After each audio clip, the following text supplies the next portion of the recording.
Bismillahirrahmanirrahim. Assalamualaikum warahmatullahi wabarakatuh. Alhamdulillah wassalatu wassalamu ala Rasulillah wa ala alihi wa ashabihi wa man sara ala nahjihi ila yaumil qiyamah. Ya ayyuhalladzina amanu taqullaha haqqa tuqatih wa la tamutunna illa wa antum muslimun.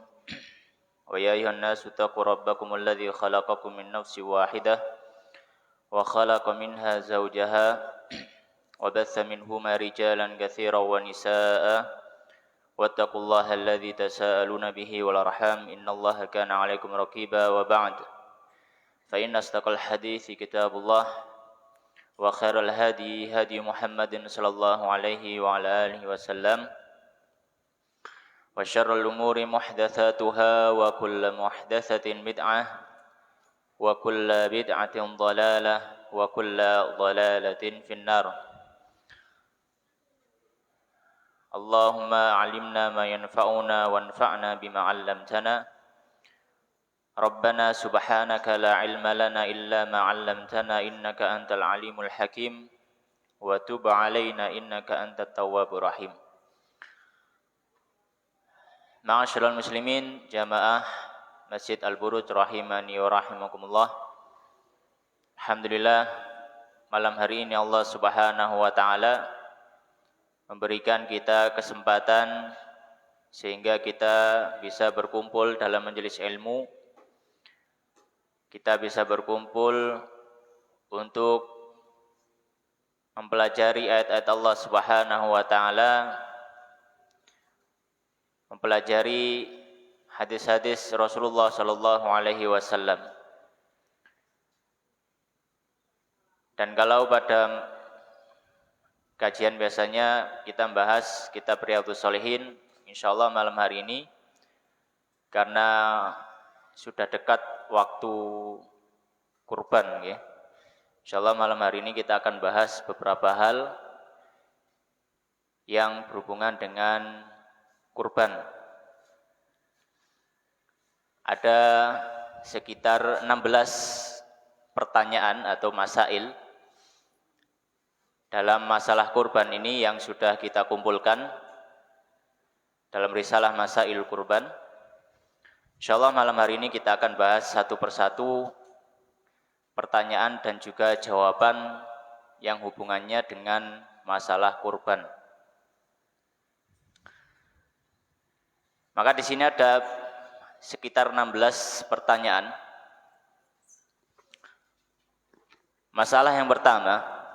Pertanyaan yang pertama,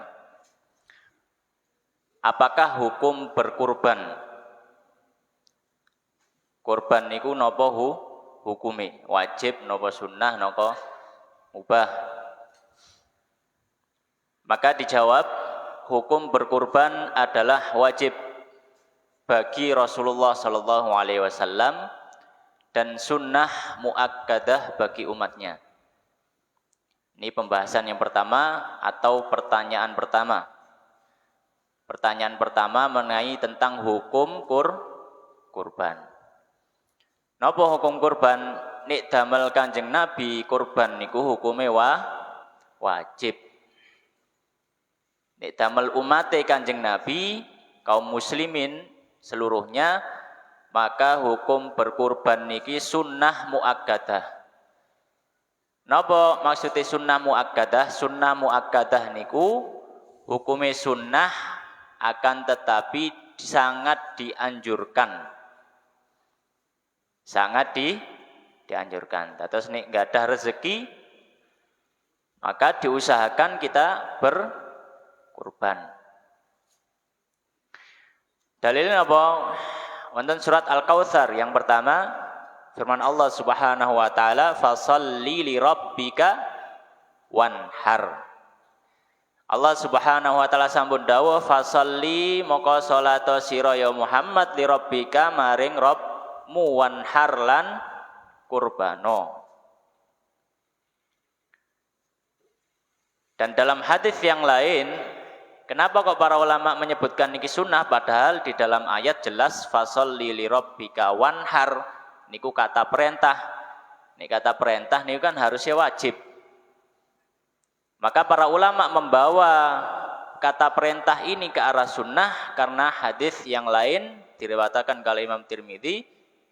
Kanjeng Nabi sallallahu alaihi wasallam sampun dawuh umirtu bin nahri wa huwa sunnatun lakum. Umirtu was den perintah sapa ingsun ya Nabi bin nahri kelawan kurban wa huwa lan utawi kurban iku sunnatun sunnah lakum maring sira kabeh. Maka Nabi Shallallahu Alaihi Wasallam yang menyebutkan secara jelas bahwasanya kurban itu perintah untuk Nabi secara wajib, sedangkan damel umat Kanjeng Nabi hukumnya sunnah. Meskipun sunnah, maka para ulama menyebutkan ini sunnah muakkadah, dalam artian sunnah yang sangat ditekankan, dianjurkan. Terus nek nggak ada rezeki, diupayakan saged kurban. Soalnya ini kita masjid pun ngumpul 3 sapi. Monggo barangkali ada yang punya kelonggaran rezeki, tambahi setunggal malih, urunan sapi malih. Ini masalah yang pertama yaitu masalah hukum kurban. Masalah yang kedua, apakah boleh berkurban satu kambing untuk satu keluarga? Kepengin kurban tapi bondone cupet, duwe pas-pasan, misalkan. Tapi ingin keluarganya dapat kurban semuanya. Maka apakah boleh berkurban satu kambing untuk satu keluarga? Maka jawabannya, kurban satu kambing tidaklah boleh dilakukan kecuali oleh satu orang saja. Dalam artian tidak boleh dibuat iuran. Kalau belinya, dananya satu kambing mboten angsal damel iuran. Urunan wong 7 misalkan. Kayak sak wedhus mboten angsal. Kalau iurannya tidak boleh. Akan tetapi boleh diatasnamakan satu keluarga. Tapi yang beli cuma satu orang. Belinya satu orang, tapi diatasnamakan satu keluarga boleh. Yang nggak boleh berinya urunan. Terus yang dilakukan oleh anak-anak kita biasanya, Bu, urunan, Pak, urunan. Kayak apa? Kayak kurban nang sekolahan. Piro yuk urunan nih? 50.000 lah, 50.000 oleh apa? Petik mana gitu. Itu secara hukum dia tidak berkurban. Tapi itu melatih anak-anak untuk berkurban. Melatih anak-anak untuk berkurban. Paling enggak latihannya pun angsal. Masih ganjaran kurbannya pun angsal, latihannya pun angsal. Imam Nawawi rahimahullah taala beliau mengatakan asyatul wahidatu la yudhha biha illa an wahidin. Lakin idza dhaha biha wahidun min ahli baitin ta'adda syi'aru wa sunnatu li jami'ihim. Wa ala hadha humila ma ruya 'anin nabi sallallahu alaihi wasallam annahu dhaha bi kabshin wa qala Allahumma taqabbal min Muhammadin wa ali Muhammadin. Imam Nawawi radhiyallahu ta'ala anhu rahimahullah ta'ala beliau mengatakan bahwasanya kambing satu itu tidak boleh digunakan untuk iuran. Kambing satu harus dibeli dari satu orang. Akan tetapi kalau misalkan dia satu orang beli satu kambing, tapi ketika menyembelih dia syiarkan ini untuk saya dan keluarga saya, maka hal seperti ini boleh. Sebagaimana Nabi Shallallahu Alaihi Wasallam pernah berkurban dan beliau mengatakan Allahumma taqabbal min Muhammadin wa ali Muhammadin. Ya Allah, terimalah dari Muhammad dan juga keluarganya Muhammad. Jadi masalah kedua, apakah boleh berkurban satu kambing untuk satu keluarga? Kalau dibuat iuran tidak boleh. Tapi kalau satu orang yang beli kemudian di atas namakan satu keluarga maka boleh. Masalah yang kedua, Kemudian masalah yang ketiga. Masalah kurban yang ketiga. Apakah benar orang yang belum akikoh tidak boleh kurban? Kadang enten sing tanglet, kurang akikoh ya, oleh kurban tak gak kira-kira. Kurban sik tak akikoh sik misalnya. Apakah benar orang yang belum akikoh tidak boleh kurban? Maka jawabannya, orang yang belum akikoh dan dia sudah lewat balik, maka tetap boleh untuk kurban dan sah, karena keduanya adalah sunnah dan akikoh tidaklah menjadi syarat sahnya kurban. Hanya saja apabila kita punya uang, maka mana yang didahulukan? Maka kita lihat, bila waktunya mendekati Idul Adha, kita dahulukan kurban. Karena waktu kurban terbatas hingga akhir hari tasyrik saja. Akhir hari tasyrik di tanggal 13. Akan tetapi jika tidak, dalam artian waktu kurban tasik jauh misalkan, maka silahkan untuk berakikoh. Maka silahkan untuk berakikoh. Jadi intinya, apakah benar orang yang belum akikoh tidak boleh kurban? Boleh. Tiang sing dereng akikoh angsal kurban, mboten napa-napa kurban. Ya. Tapi kalau misalkan uangnya cukup buat beli kambing cuma satu misalkan, sedangkan dia belum akikoh, kemudian dekat waktu kurban, maka dilihat. Kalau misalkan dia itu sudah balik misalnya, sudah dewasa, maka kalau itu sudah mepet waktu kurban, maka dia utamakan kurbannya. Kenapa? Karena untuk kurban niki waktu ini terbatas. Waktunya terbatas. Sedangkan untuk akikoh kalau sudah lewat masa balik, waktunya tidak terbatas. Terus rodok diundur mboten masalah. Tapi ini kurban kelewat tanggal 13 nggih pun mboten enten kurban. Sembelihan biasa. Maka orang yang belum akikoh boleh untuk kurban. Ya, dan kalau misalkan uangnya pas-pasan sedangkan waktu kurban itu sudah dekat, maka didahulukan kurbannya, tidak masalah. Ya. Adapun akikoh bisa diundur. Ya.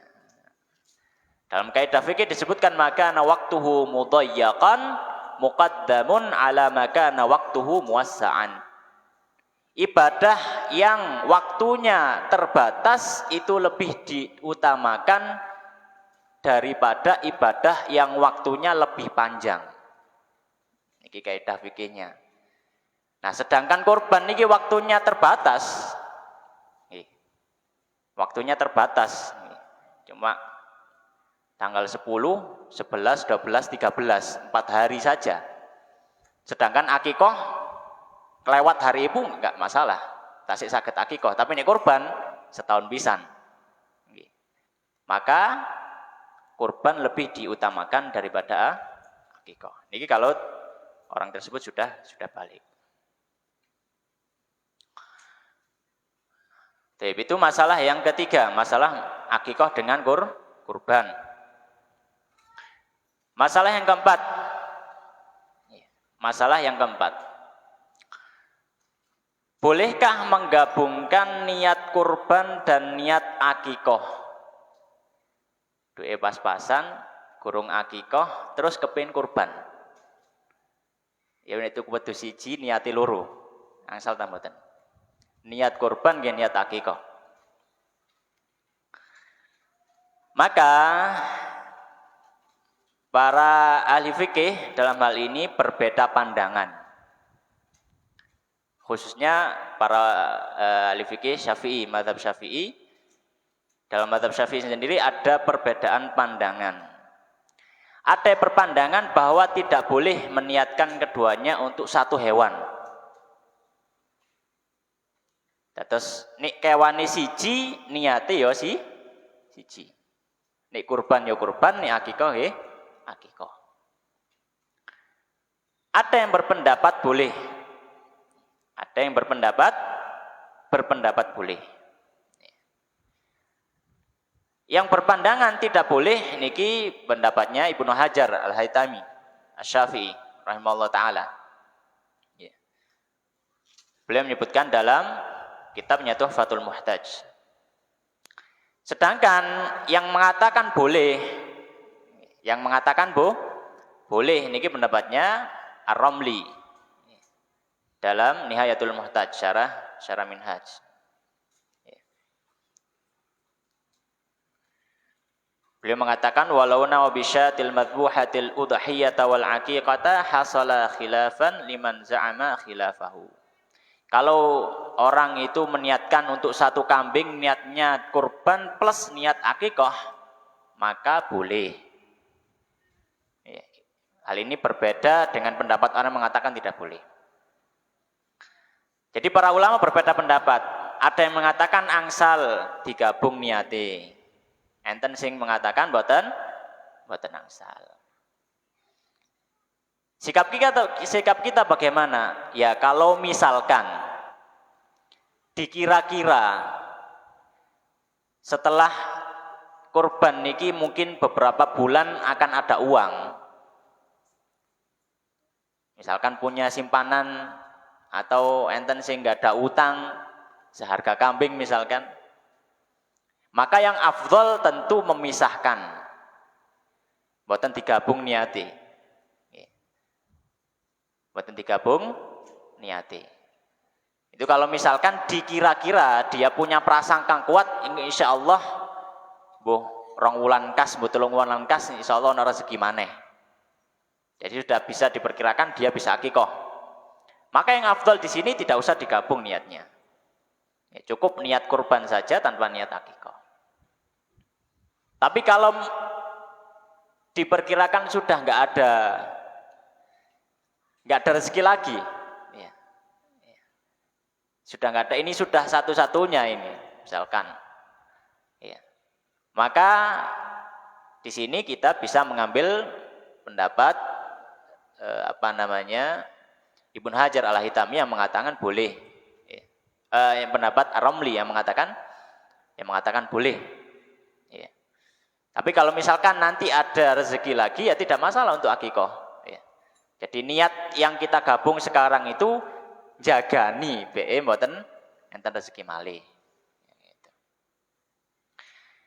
Jadi kembali untuk masalah yang keempat ini, apakah boleh menggabungkan niat kurban dan niat akikoh? Maka kesimpulannya kita lihat, kalau misalkan kira-kira ada rezeki lagi, prasangka kita akan punya rezeki lagi 2 bulan, 3 bulan, 4 bulan lagi, ya tidak usah digabung, ya, tidak usah digabung niatnya.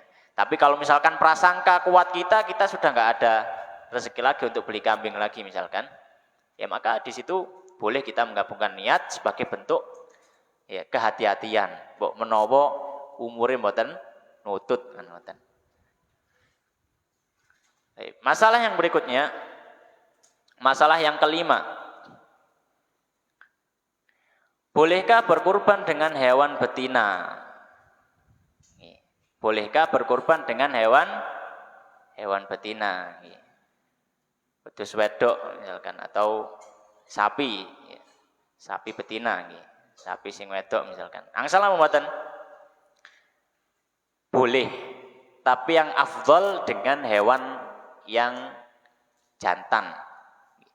Yang afdol berkurban niku dengan hewan jantan. Tapi kalau misalkan yang jantan nggak ada atau dananya nggak cukup, misalkan ya kalau ada perempuan hewan betina tidak mengapa. Maka berkurban dengan hewan betina kita katakan boleh, tapi yang lebih afdol adalah dengan hewan jantan. Ya. Berkata Abu Ishaq Asy-Syirazi rahimahullah taala, wa yajuzu fiha dzakar wal untha, dan boleh dalam kurban ini dengan hewan jantan atau hewan betina. Tata sempatan napa-napa.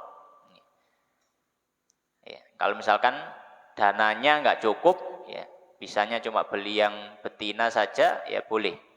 Tapi kalau misalkan dananya cukup, yang afdol tentu pakai hewan yang jantan.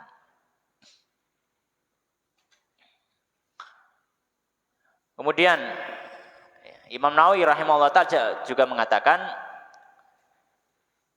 an yakunal madbuhu minan na'ami wahyal ibilu wal baqaru wal ghanam sawaun adzakaru wal untha. Hendaknya hewan yang disembelih untuk kurban itu adalah onta atau sapi atau kambing, dan sama saja apakah hewannya itu jantan atau betina. Kemudian masalah yang keenam. Apakah ketika menyembelih kurban disunahkan untuk bertakbir? Apakah disunahkan atau apakah ketika menyembelih kurban disunahkan untuk bertakbir ketika menyembelih? Ketika menyembelih, baik yang menyembelih ataupun yang melihat. Maka dikatakan di sini disunahkan bagi orang yang menyembelih ataupun yang melihat sembelihan untuk bertakbir. Ya, disunahkan untuk yang menyembelih atau yang melihat sembelihan untuk bertakbir. Dan ini masuk dalam takbir mutlak, di mana Allah Subhanahu wa taala berfirman, la yanalallaha luhumuha wala dima'uha walakin yanaluhu taqwa minkum kadzalika sakhkharaha lakum litukabbirullaha ala ma hadakum wa basyiril muhsinin. Quran surat Al-Hajj ayat 37. Dan daging hewan kurban dan darahnya itu sekali-kali tidak akan sampai kepada Allah, tapi yang sampai kepada Allah adalah ketakwaan kalian. Demikianlah dia menundukkan untukmu agar kamu bertakbir. Kadzalika sakhkharaha lakum litukabbirullah. Di sini adalah dalilnya bahwasanya ada takbir mutlak. Takbir mutlak niku disunahkan bertakbir ketika hari Idul Adha sampai hari Tasyrik. Secara mutlak disunahkan takbir.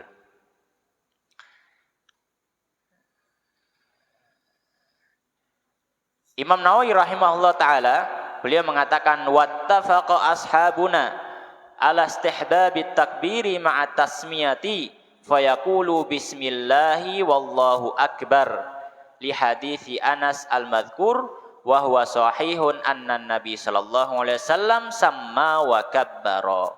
Imam Nawawi rahimahullah ta'ala beliau mengatakan, dan para ulama dalam para ahli fikih Syafi'iyah mereka bersepakat dianjurkan untuk bertakbir dan mengucap basmalah ketika menyembelih dengan mengatakan bismillahi wallahu akbar. Dalilnya apa? Sebagaimana dalam hadis Anas disebutkan, annan Nabi sallallahu alaihi wasallam samma wa kabbara. Kanjeng Nabi sallallahu alaihi wasallam nalikane beliau menyembelih maka beliau bertasmiyah dan bertakbir. Maka dianjurkan ketika menyembelih atau yang melihat sembelihan untuk ikut bertakbir. Masalah kurban yang ketujuh. Bolehkah memberikan daging kurban kepada orang kafir? Tiang kafir, Kristen, Yahudi, orang Hindu, Buddha, pokoknya yang selain Muslim. Niki nopo angsal diparingi daging kurban.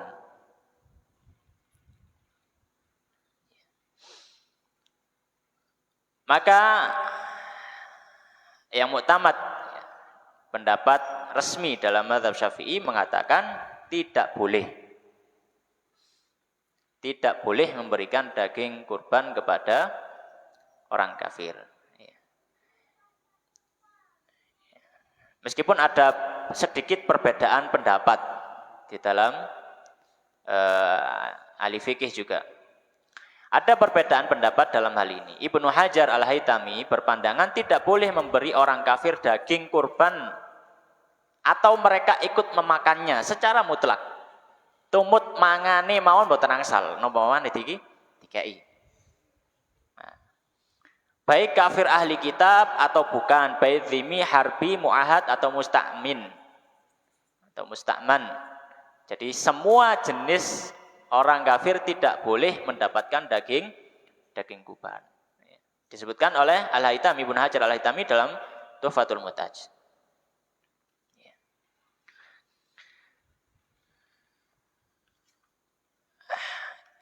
Imam Al-Baijuri rahimahullah ta'ala beliau mengatakan,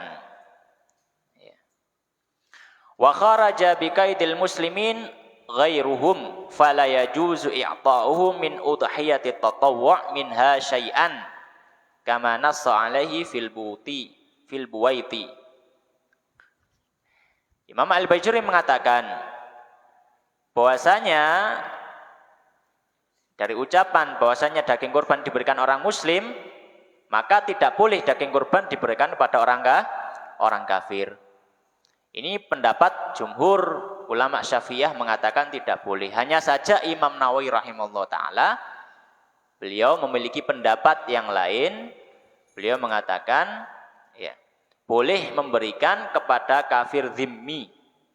Kafir zimmi niku kafir yang punya perjanjian damai dengan orang muslim. Imam Nawawi berpendapat demikian, tapi ini bukan pendapat yang resmi dalam mazhab Syafi'i. Intinya bahwasanya memberikan daging kurban kepada orang kafir, ya, ini tidak boleh, tidak diperkenankan. Sing muslim mawon kathah kok lapung kei sing kafir kan ngoten nggih. Ya mungkin bagaimana kalau misalkan kita tinggal di negeri kafir misalkan. Tinggal di Jepang, di Amerika, tinggal negeri kafir nggih. Tonggone mayoritas tiang kafir. Ya. Kalau diberikan orang muslim nggih mboten ngentekno misalkan. Ya. Maka boleh kita mengambil pendapatnya Imam Nawawi di sini, ya. Karena ada kebutuhan di situ. Ya, kalau kita habiskan sendiri ya nggak mungkin habis. Nah, entene wong kafir tonggone nggih mboten napa-napa wis dikekno ae. Dengan mengambil pendapat Imam Nawawi tadi. Tapi hukum asal kalau misalkan masih ada muslim kita berikan pada orang muslim. Ya. Meskipun kaya, ya, meskipun kaya. Baik. Masalah yang ke-8. Bolehkah menyembelih hewan kurban di malam hari? Bolehkah menyembelih hewan kurban di malam hari? Ini awan enten corona nggih. Paling di sebelah bengi ae nggih. PPKM nggih, PPKM ta napa? Lagi di awan ana corona, ini bengi ae boleh. Nah, kalau misalkan nggih, kalau siang hari mboten enten tiang. Bolehkah kita menyembelih hewan kurban di malam hari? Maka jawabannya boleh. Dan sembelihan tetap sah dan halal. Akan tetapi makruh. Secara hukum makruh menyembelih di malam hari. Ya. Imam Al-Baijuri rahimahullah ta'ala beliau mengatakan dalam hasyiahnya, wa ayyamut tasyrik ay bilayaliha wa in kana dzabhu fiha makruhan. Dan boleh menyembelih di hari-hari tasyrik termasuk juga di malam harinya. Meskipun menyembelih di malam harinya itu dihukumi makruh. Kenapa kok makruh? Karena dikhawatirkan kalau malam ini kan cahaya kan kurang nggih. Nek zaman riyin kan cahaya kurang di sana kata lampu. Takutnya ketika menyembelih ternyata kerongkongannya masih belum putus atau ada yang belum dipotong, akhirnya sembelihannya tidak sah. Takutnya seperti itu, karena cahayanya kurang. Maka para ulama memakruhkan menyembelih di malam hari. Demikian pula yang disampaikan oleh Imam Nawawi dalam Raudhatul Thalibin. Jadi apakah boleh menyembelih malam hari? Boleh, angsal. Hanya saja kalau misalkan bisa siang hari, maka yang afdal tentu siang hari. Masalah yang ke-9. Masalah kurban yang ke-9, jika lupa tidak membaca basmalah ketika menyembelih, bagaimana hukum kurbannya? Mari beleh, sing beleh ngomong, aku lali gurung bismillah. Sing di kewan gopoh, waduh yo, gitu ya. Masa dibaleni gitu. Enggak bisa ya diulang ya. Baleni gitu Mas Malik. Nah, jika lupa tidak membaca basmalah ketika menyembelih, maka bagaimana hukum kurbannya? Maka jika lupa tidak membaca basmalah ketika menyembelih, baik kurban atau yang lainnya, pokoknya sembelihan, maka hukum sembelihannya sah dan daging hewannya halal. Oke. Kalau lupa tidak menyebut basmalah, maka hukum kurbannya tetap sah, dagingnya pun halal, saged dimakan. Bahkan para fuqaha Syafi'iyah mengatakan bahkan walau sengaja tidak membaca basmalah, meskipun sengaja tidak membaca basmalah, daging sembelihannya tetap halal, kurbannya tetap sah. Tapi kalau sengaja, maka hukum menyembelihnya jadi makruh. Karena meninggalkan sesuatu yang disunahkan. Terus hukum bismillah itu ya, mengucap bismillah ketika menyembelih ini adalah sunnah. Ya. Maka ketika lupa, maka kurbannya tetap sah. Tapi kalau bisa ya diingat-ingat. Ya. Kalau bisa diingat karena mazhab yang lain, mazhab fikih yang lain mengatakan diwajibkan. Berkata Abu Ishaq Asy-Syirazi rahimahullah taala, wa yustahabbu an yusammillaha taala, dan dianjurkan untuk membaca basmalah ketika menyembelih.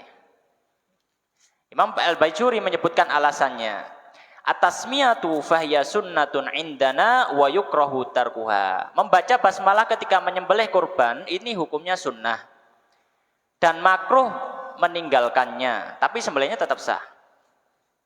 Wa inda ghairina wajibah, dan pendapat selain Syafi'iyah mengatakan wajib. Syafi'iyah mengatakan sunnah.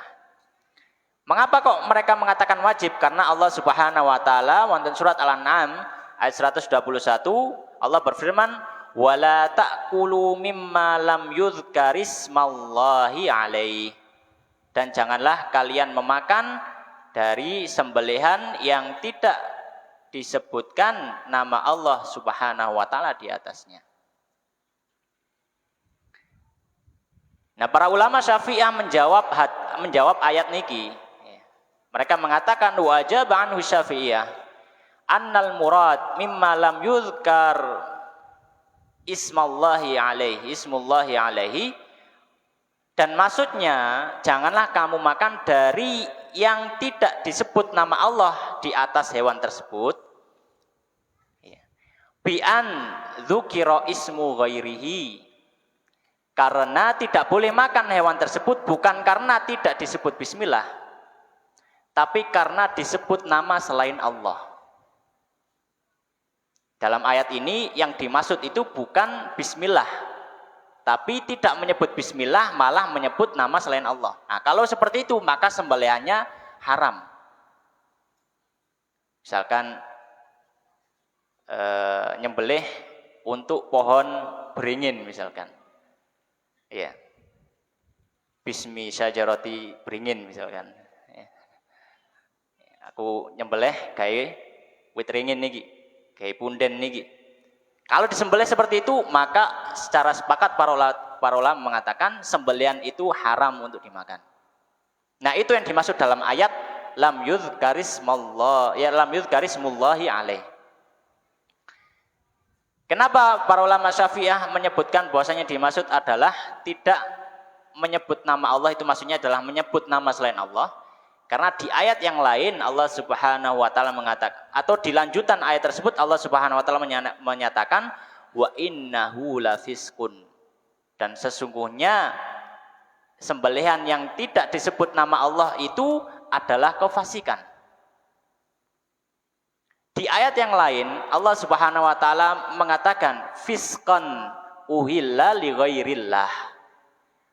Iku disebut fasik karena uhilla li ghairillah. Karena disembelih karena selain Allah. Maka yang dimaksud dalam ayat tadi kita tidak boleh makan karena sembelian itu disebutkan nama selain Allah.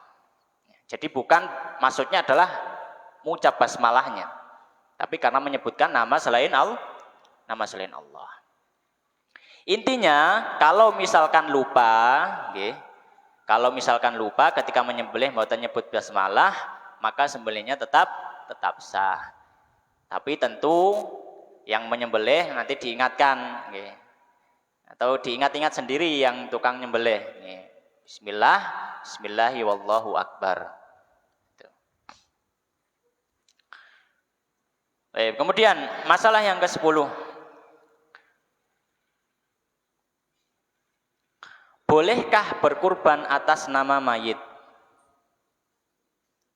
Ngadai sanak famili pun sedo, kita punya harta berlebih, kita ingin berkorban atas nama orang yang sudah meninggal. Iki kurbane Mbah Fulan misalkan, bapakku misalkan. Atau korbannya ibuku misalkan, yang sudah meninggal. Maka bolehkah berkorban atas nama mayit?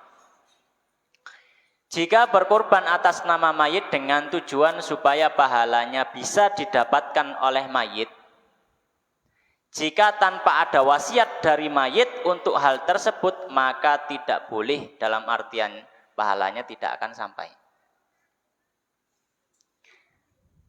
Dan sembelian yang ada tidak menjadi kurban, akan tetapi hanya sembelian biasa dan tetap halal dimakan. Kalau misalkan mayit ini mboten wasiat, engko nek aku mati, tolong duwe iki gawen kurban. Kalau wasiat seperti itu, maka boleh.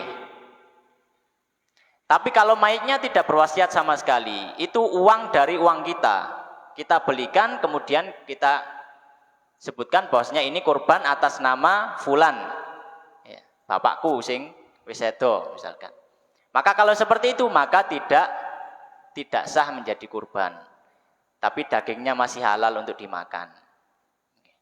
Karena dalam kaidah Syafi'iyah, hukum asalnya pahala niku mboten saged ditransfer.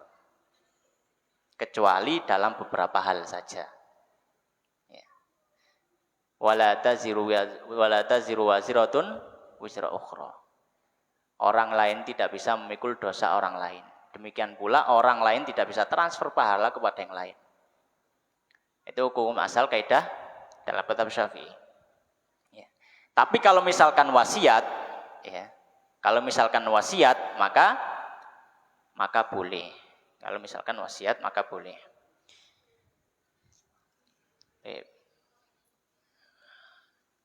Kemudian masalah yang ke-11.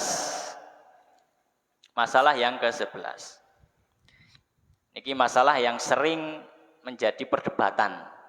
Ten pundi-pundi. Masalah korban yang ke-11, bagaimana hukum menjual kulit atau daging dari hewan kurban? Kulit kan lumayan gini, didol gini. Begini lumayan. Terus saiki murah. Nah, ini biasanya jadi problem di mana-mana. Jadi problem di mana-mana. Iya. Bahkan mungkin sering juga terjadi perdebatan, ya. Didol tak didol, ya. Tak kayak beduk ae misalkan. Maka dijawab, ya, dalam mazhab Syafi'i tidak boleh bagi siapapun untuk menjual daging, kulit dan semua yang bisa dimakan dari hewan kurban, baik itu pengkurban atau panitia kurban, meskipun uangnya dikembalikan kepada fakir miskin. Semua bagian tubuh hewan kurban yang bisa dimakan harus diberikan dalam bentuk hal tersebut bukan diuangkan baru diberikan. Yang berhak untuk menguangkan adalah orang yang sudah diberi tadi, bukan panitia kurban. Nah, terus kalau misalkan kita punya kulit, ya mungkin solusi bisa dikumpulkan beberapa orang miskin, 3, 4 dikumpulkan, wis niki kulit damel jenengan-jenengan 4 orang, jenengan dol mboten napa-napa. Kok duwe sampean bagi dewi. Yang penting panitia kurban sudah memberikan bagian tubuh dari hewan tersebut. Adapun ketika sampai pada penerima, maka si penerima boleh mau dijual, mau dimasak, mau diberikan lagi, dihadiahkan boleh. Tapi kalau kita sebagai panitia tidak boleh menjual sedikit pun.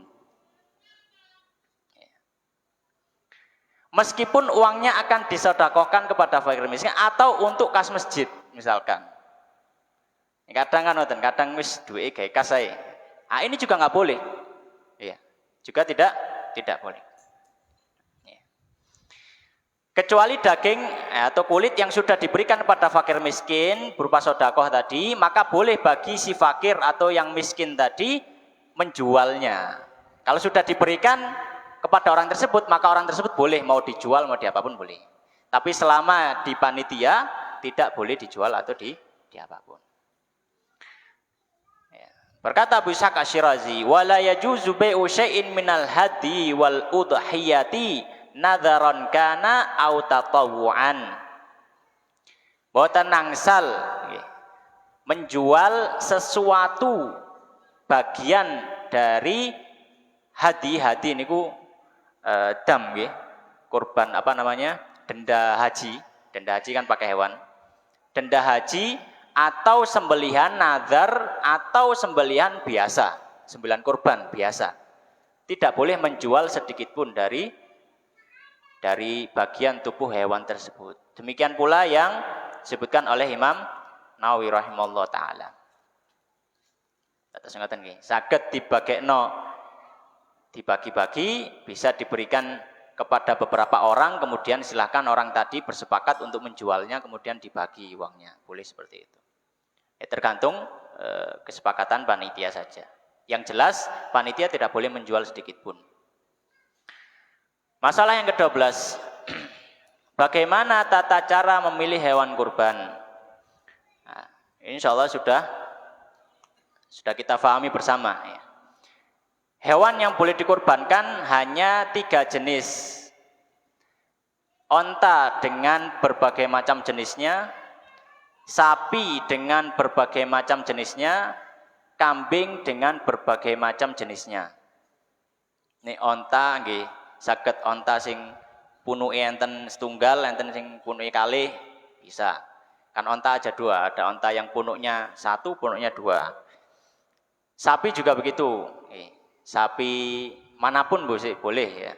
Sapi Jawa, sapi Madura, pokoknya sapi ya, boleh. Ya, kerbau juga masuk hukum sapi. Jamus. Kambing juga sama, kambing kibas, kambing Jawa, nggih wedhus Jawa saged nggih. Kambing etawa misalkan boleh. Pokoknya masih jenis kambing. Ya. Nah, adapun kambing maka tidak boleh dibuat iuran. Kambing hanya untuk 1 orang. 1 orang beli 1 kambing. Tapi kalau sapi dan onta ini boleh mencukupi untuk sampai 7 orang. Ya. Boleh kurang dari itu, tidak boleh lebih. Boleh kurang dari itu, tidak boleh lebih. Ini untuk kriteria hewan dan juga iurannya. Misalkan wong 4 terus tak tuku sapi siji, misalkan. Nggak mau napa. Tapi nek wong 10 tuku sapi siji mboten angsal. Kudu dilongi 3, 7 tok sing saged tumbas sapi. Untuk kriteria umurnya ya, kalau unta minimal umur 5 tahun. Karena unta ini agak lama perkembangannya, jadi umur 5 tahun baru boleh dibuat kurban. Kalau sapi ya minimal adalah 2 tahun. Minimal 2 tahun, sudah masuk umur ketiga. Nah, kalau domba ini gibas, ya. Kalau gibas itu minimal adalah 1 tahun atau kurang dari 1 tahun tapi sudah poel, pun poel. Niki gibas. Niki gibas saged kurang dari 1 tahun dengan syarat dia sudah poel. Tapi hukum asalnya adalah 1 tahun ke atas. Ya.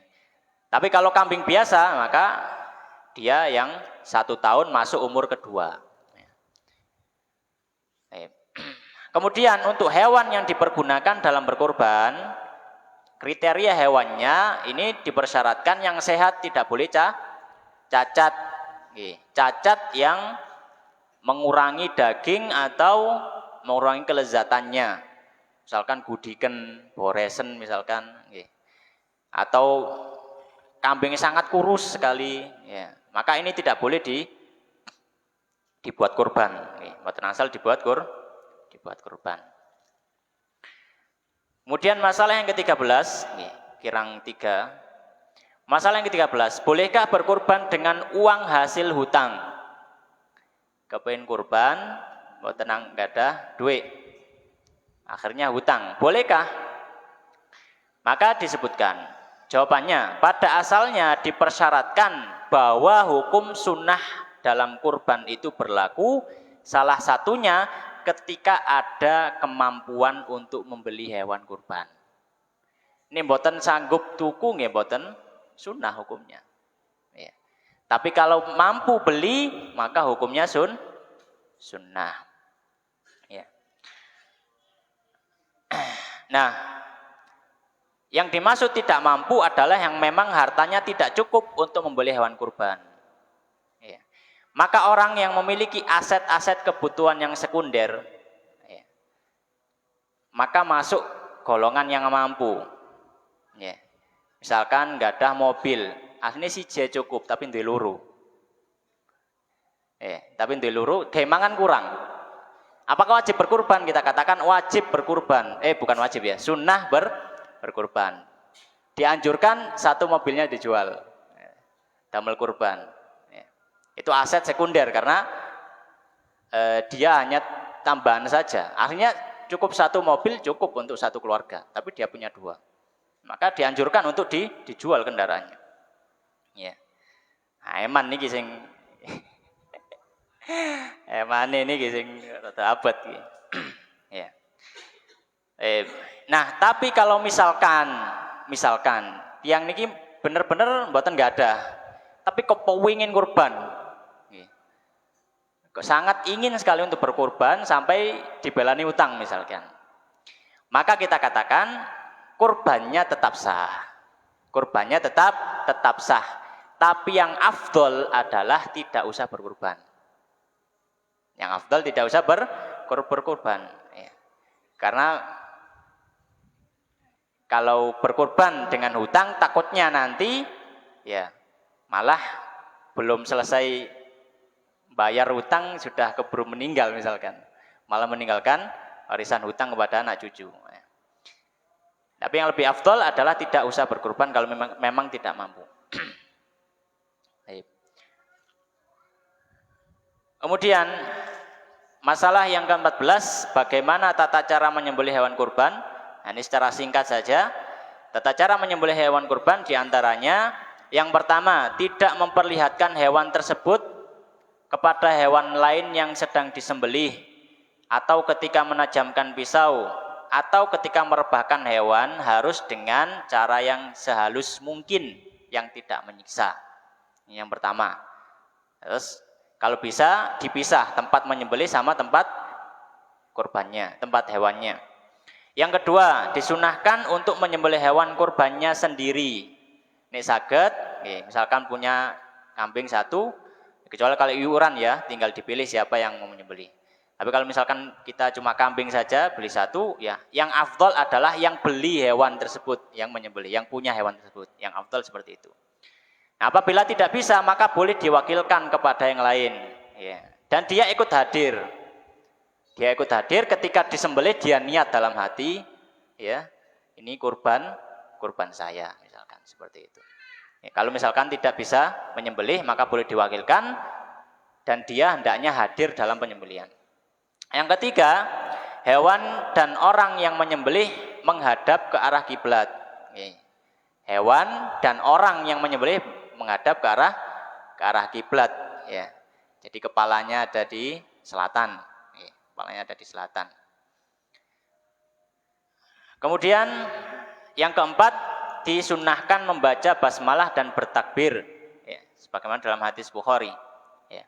Yusammi wa yukabir. Nabi sallallahu alaihi wasallam membaca basmalah dan bertakbir. Yang kelima, ya, yang dipotong ketika menyembelih adalah kerongkongan dan tenggorokan, ya. Kerongkongan dan tenggorokan yang dipotong itu adalah jalan makan dan jalan nafas. Ini yang wajib dipotong. Kalau masih ada yang tidak terpotong, maka harus dipotong, ya. Jadi yang wajib dipotong adalah jalan udara, jalan nafas, sama jalan makanan. Adapun urat yang ada di sampingnya, urat darah, ya, maka ini disunahkan untuk dipotong. Tapi kalau misalkan tidak terpotong, tetap sah sembelihannya. Tapi kalau misalkan kerongkongannya yang tidak terpotong, maka tidak sah sembelihannya. Jadi kerongkongan dan tenggorokan harus terpotong. Yang ke-15, jika korban diundur pemotongannya, maka apakah kesunahan tidak memotong kuku dan rambut bagi orang berkorban masih berlanjut atau tidak? Yang perlu diketahui, ketika orang ingin ingin berkorban, sudah punya uang, maka disunahkan bagi orang tersebut tidak memotong kuku dan rambut sejak tanggal 1 Dzulhijjah. Nggih, mboten cukuran, mboten ngethai kuku. Sejak tanggal 1 Dzulhijjah. Sampai kapan? Sampai tanggal 10 pas menyembelih niku. Nah, kalau misalkan menyembelihnya diundur tanggal 11, apakah kesunahan tadi tetap berlaku sampai tanggal 11 sampai sembelihannya disembelih? Maka dijawab di sini, disunahkan bagi orang yang berkorban untuk tidak memotong kuku dan rambut sejak tanggal 1 Dzulhijjah hingga kurbannya dipotong. Jadi bila pemotongan kurban diundur sampai tanggal 11 misalkan atau 12, maka tetap disunahkan untuk tidak memotong kuku dan rambut sampai tanggal tersebut. Jadi sampai kurbannya dipotong. Dan kalau memotong maka hukumnya adalah makruh tanzih sebagaimana disebutkan oleh Imam Nawawi rahimahullah taala. Yang terakhir, ya, jika kita serahkan penyembelihan kurban kita kepada orang lain, diwakilakan, maka bagaimana cara niatnya? Karena innamal a'malu binniyat. Ya, kalau kita yang menyembelih kan sudah jelas niatnya ketika nyembelih. Tapi kalau titip sampean lenoi, maka kita dijawab, niat adalah syarat dalam sahnya penyembelihan. Maka dalam hal ini, jika kita serahkan penyembelihan kepada orang lain, maka kita berniat ketika menyerahkan hewan tersebut. Atau ketika kita hadir dalam penyembelihan dan berniat ketika korban kita disembelih. Atau kita serahkan niatnya kepada si penyembelih selama dia tahu siapa yang berkorban tersebut. Jadi misalkan kalau ada 3 ini. Kalau misalkan orang tersebut bisa hadir dalam penyembelihan, maka niatnya adalah ketika dia melihat hewannya disembelih. Pas hewannya disembelih, maka dia berniat dalam hati, ya ini sembelihan kurban saya. Misalkan lillahi ta'ala. Kalau misalkan nggak bisa hadir, maka ketika menyerahkan hewan tersebut, kita bawa hewan kemudian diserahkan kepada panitia kurban. Ya. Nah, ketika menyerahkan hewan tersebut kita berniat, ya Allah ini sembelihan saya lillahi ta'ala, ya, kurban saya. Kalau misalkan kita tidak bisa hadir dan tidak bisa menyerahkan hewan kurban, seperti sekarang kan banyak kurban-kurban yang dikirim ke Palestina, kurban dikirim kemana, ini kan gak mungkin kita bawa kambing terus bawa ke Palestina kan gitu. Jadi kita transfer uang ke sana, di sana yang pakai nyembelih. Maka niatnya adalah ketika kita mentransfer uang tersebut. Ya. Ketika mentransfer uang, kita niatkan dalam hati kita bahwa ini adalah kurban kita lillahi ta'ala. Demikian yang bisa kita bahas pada malam hari ini. Mugi-mugi maringi faedah dan kula panjenengan sedaya. Wallahu ta'ala alam wa sallallahu ala sayyidina wa habibina Muhammadin wa ala alihi wa ashabihi ajmain. Kita tutup dengan doa kafaratul majelis. Subhanakallahumma wa bihamdika asyhadu an la ilaha illa anta astaghfiruka wa atubu ilaik. Wa akhiru da'wana alhamdulillahirabbil alamin. Wassalamualaikum warahmatullahi wabarakatuh.